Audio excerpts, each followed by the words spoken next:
በእንግሊዘኛው በጣም ቆንጆ አድርጎ አስቀምጧል። ሃውስ እና ሆም ብሎ ነው ያስቀመጠው።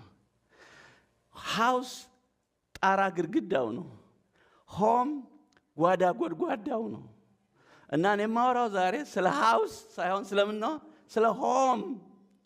ቤቱ ያምራል፣ ሃውሱ በጣም ያምራል፣ ግን ውስጥ ያሉት ሰዎች ደግሞ ይማረራሉ። አንዳንድ ሰው ይመጣና አሁንስ አንዳንድ ባል እንደዚህ ይላል፣ ይሄ ቤት አስጠላኝ ይላል። ሃውሱ እኮ አይደለም ያስጠላው፣ ሆሙ ነው ያስጠላው። እና ስለ ሆሙ ነው የምናወራው። ይሄ ስለ ምንኖረው ኑሮ ማለት ነው። ባለፈው መግቢያ ሰጥቻለሁ። 6 አይነት የጋብቻ ዘመኖች አሉ። የትኛው ጋር እንደሆናችሁ ለማወቅ እንዲያመቻችሁ ለመናገር ፈልጋለሁ። የመጀመሪያው ከ1 ዓመት እስከ 3 ዓመት የክሬም እና የአይስክሬም ዘመን የሚባል ነው። እነ ፊልም ሆነ አሁን እዛ ውስጥ ነው ያሉት ማለት ነው። ዝም ብሎ በቃ ጣፋጭ ነው። በቃ እንደው ሃኒ ቤቢ በአንድ ሳምባ እንተንፍስ ይላሉ። በዚህ ጊዜ በአንድ ሳምባ እንተንፍስ እና በቃ ጨረቃን ሁሉ ያደንቃሉ።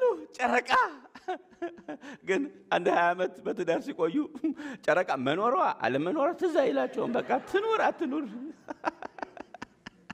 እና ይሄ የክሬምና የአይስክሬም ዘመን የሚባል ነው። ከ1 ዓመት እስከ 3 ዓመት ያለው፣ ከ3 ዓመት እስከ 10 ዓመት ያለው የገንፎና የጉንፋን ዘመን የሚባል ነው።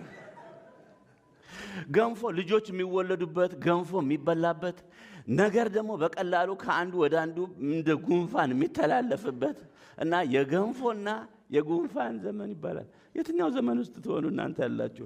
4ኛው ዘመን ከ10 ዓመት እስከ 20 ዓመት በትዳር የቆዩ የለውጥና የነውጥ ዘመን የሚባል ነው።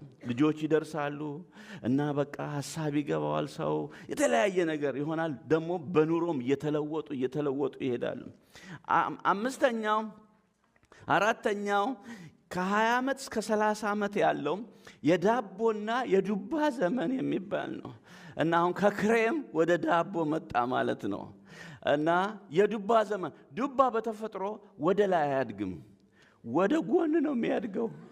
ሴትዮዋም ወደ ጎን ነው የምታድገው፣ ሰውየውም ወደ ጎን ነው የሚያድገው። ኑሯቸውም ወደ ጎን ይሰፋል። በቃ አገር ቤትም ይሰራሉ፣ ወደ ጎን እያደጉ ይሄዳሉ። የዳቦና የዱባ ዘመን ይባላል። እንደው 5ኛው ከ30 ዓመት እስከ 50 ዓመት ያለው የመብሰልና የመብሰልሰል ዘመን ይባላል። ይበስላሉ፣ በዛው ልክ ደግሞ የሚብሰለሰሉበትም ነገር አለ። ለምሳሌ ልጆቻቸው ወይ ያለ ጋብቻ ሊያረግዙ ይችላሉ። ሴቷ ልታረግዝ ትችላለች፣ ወይ ልትጠለፍ ትችላለች፣ ወይ የሆነ